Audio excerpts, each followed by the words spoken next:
Are you struggling to find the time for your most important tasks? Well, then time blocking may be the solution for you. So in today's video, I'm going to show you everything you need to know, along with some of my best tips and tricks for using time blocking right here within Google Calendar. Hello everyone, Scott Friesen here at Simpletivity, helping you to get more done and enjoy less stress. And time blocking can be one of the most effective ways to ensure that you have enough time for your most important tasks, to-dos, and projects. So let's dive in.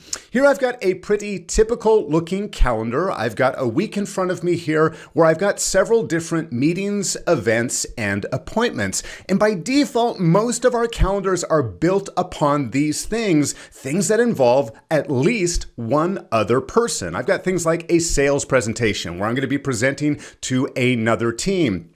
I've got a monthly coaching call where perhaps I've got a regular conversation, whether that's via Zoom or telephone, or maybe sometime in the future in person. I've got a lunch date here on Friday. All of these things have in common that I'm doing something with someone else. And even if it's something like a dentist appointment, it involves not just me, but the dental office, right? But too often we ignore our own tasks, our own to-do list, and where we can fit in the time to do those things. And that's where time blocking comes into place. If I need to reserve some time to prepare for this sales presentation, maybe what I should do, a smart move would be, is to create an event over here, and I'm just going to call it Prepare for Presentation. All right, so now I've got an hour of time. Maybe I need a little bit more than an hour. I'm going to block out 90 minutes to prepare for that sales presentation in time. The great thing about time blocking is not only is it going to appear on your calendar, it's going to send you a reminder, whether it's on your phone or if you have desktop notifications enabled.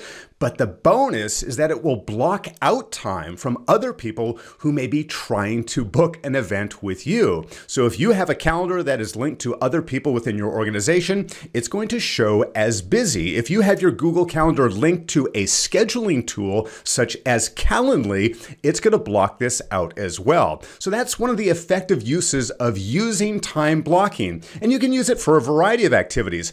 For example, maybe you're having trouble finding the time to eat a healthy lunch during the day. Well, a smart move would be to block out that time in advance. You can select lunch on just one of these days, and then of course we can use the repeat functionality right here within Google Calendar. If we open up this event, I can go over here and say, yeah, we want to repeat this daily at that particular time. And now we can see on our calendar, we've got lunch scheduled throughout the week. So it's blocked off not only from other people, but we can now reserve that time to hopefully eat a healthy lunch or go out for a short walk or whatever you want to do with that time. However, here's some caveats that I want you to think of. When we think of time blocking within Google Calendar, many of us think of the flexibility of having multiple calendars, as we see here in the lower left-hand side of my screen here. We'll create multiple calendars for things like things in our personal lives, things that are related to hobbies or social gatherings, or maybe for just different aspects of our work life. So for example, here I've got one called Work, in parentheses, Time Block. Now this can be effective. Let's say if I want to block out some time here to catch up on email. I'm going to select email, or call it email, I should say, and then I'm going to come down here and actually choose that time block calendar. So not only is it going to give me a different color, but I can also hide and minimize my time blocking activity by using multiple calendars here within Google Calendar. However, watch out, because this will not block out your time from external forces. If someone is wanting to book time with me on Thursday at 9 a.m., it's going to show this as available because it's only referencing my primary Google Calendar. If I have this linked to something like Calendly as an example, again, it is not going to block out this time because it's a separate calendar. It's only going to be looking at that default calendar here. So how can we have the flexibility of seeing certain things on our calendar, make them stand out as something that we've blocked off without using this functionality? Well, let me give you two options here. Number one, on any of your calendar events, remember, you don't have to change the calendar in order to change the color. So if I want to use that same type of green shade here, I could use that for all of my time blocking activity. Let me open up this first lunch one here. And maybe I want lunch to stand out in a different way. Maybe I want it to be more of a red color, sort of like a stop for now, let's stop and go have our lunch. I'm gonna hit save, and I can choose to add that to my following events as well. So now lunch really stands out to me as I'm looking at my calendar here within Google Calendar. However, there's an additional tip and a trick that I like to use to make certain things stand out. Not only will it keep those things blocked off on my calendar, but they sort of jump out a little bit more as I'm creating them. And that's the use of emojis. Now, not too long ago, I introduced some of you to one of my favorite sites, which is called Emojipedia. Now, here on Emojipedia, you can search for different things. So let's say I'm wanting to do some work, some focused work on my laptop, such as a writing laptop. I can just type in a few keywords or search words and find the emojis that I'm looking for. However, you should also be made aware of some of the quick keys or shortcut keys on your computer. And if you are using Windows, for example, all you need to do is select the Windows key plus the period key, and you'll bring up your emoji menu. So now I can actually start typing in some of the same things. There, I just started typing in lap. Hey, there's a picture of a laptop. I can select that and then go on by labeling this. And maybe I'll just call this focused work, right? So I'm going to label that focused work. Now I've got this nice little icon beside it here, which just makes it pop, just makes it jump out a little bit. Remember, I'm not using a separate calendar, but maybe I'm going to use these emojis as a signal as to the things that I've put on my calendar, things that are time blocked for me and don't involve someone else. But let's go one step further. I want to show you another tip that I just stumbled upon, and I think it's going to make your life a lot easier as well. How about if you created maybe 4 or 5 different categories that are specific to your time blocking needs? I mean things such as lunch, exercise, email, focused work, written work, maybe presentation preparation, or something along those lines. Whatever makes the most sense for you. Maybe a social media time where you can review your social media platforms or set up your social media campaigns for the future. Well, to incorporate the use of these emojis along with these labels, you can use a text expander. And something that I've been using a lot is a tool called Text Blaze. So let me show you how I can use that here with my time blocking strategy. Let's say that I want to go for some exercise here at maybe 4 p.m. in the afternoon. I want to hit the gym, or I just want to go out for a run or something along those lines. What I can do is I can create a quick key, something that's customizable to me. I can actually use it in other places on the web as well. But in this particular example, I'm going to use it right here within Google Calendar. So Text Blaze is a Chrome extension, which is free for you to use, and you can create your own custom quick keys. So if you're here, for example, here on the left-hand side, I've already created one for email and lunch, but you can go much beyond this as well. This third one here is actually an email reply that I use quite often when I'm replying to a common question or the first time that someone inquires about my consulting services.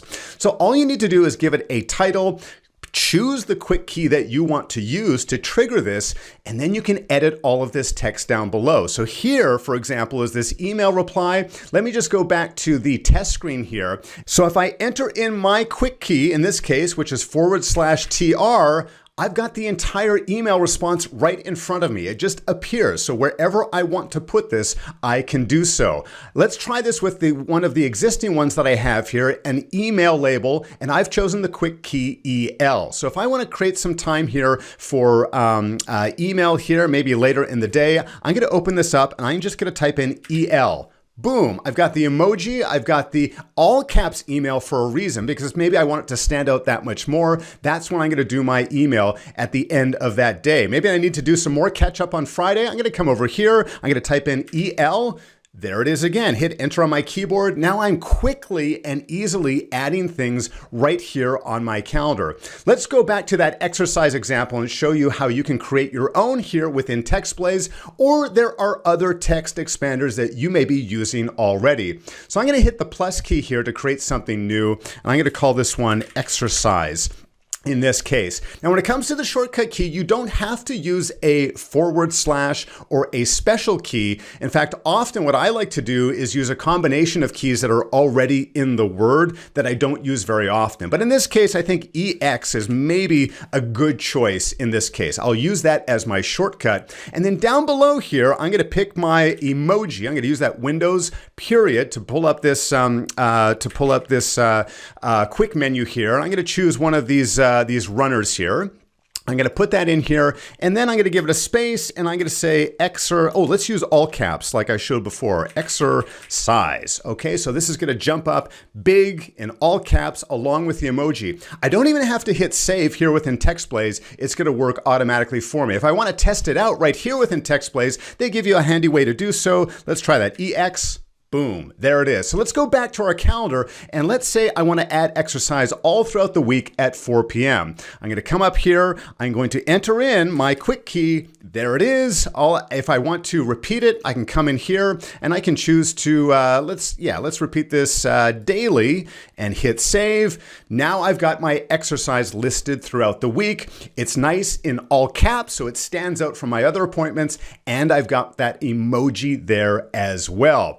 The other big benefit of using this type of time blocking strategy is that, again, I'm going to get these notifications as well. So if I have notifications turned on my phone, if I have desktop notifications turned on here within Google Calendar, I'll get that gentle reminder, hey, you're planning to go for a run, or you're planning to hit the gym at this time. It can help me keep on track with my goals.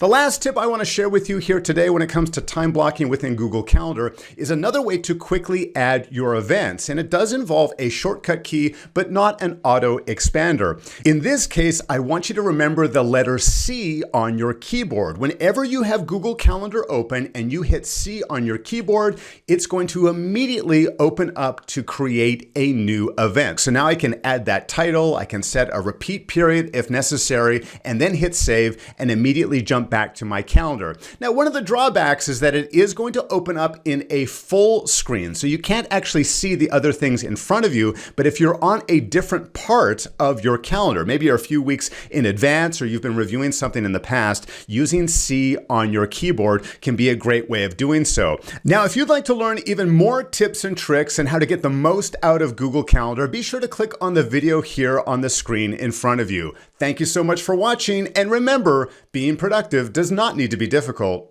In fact, it's very simple.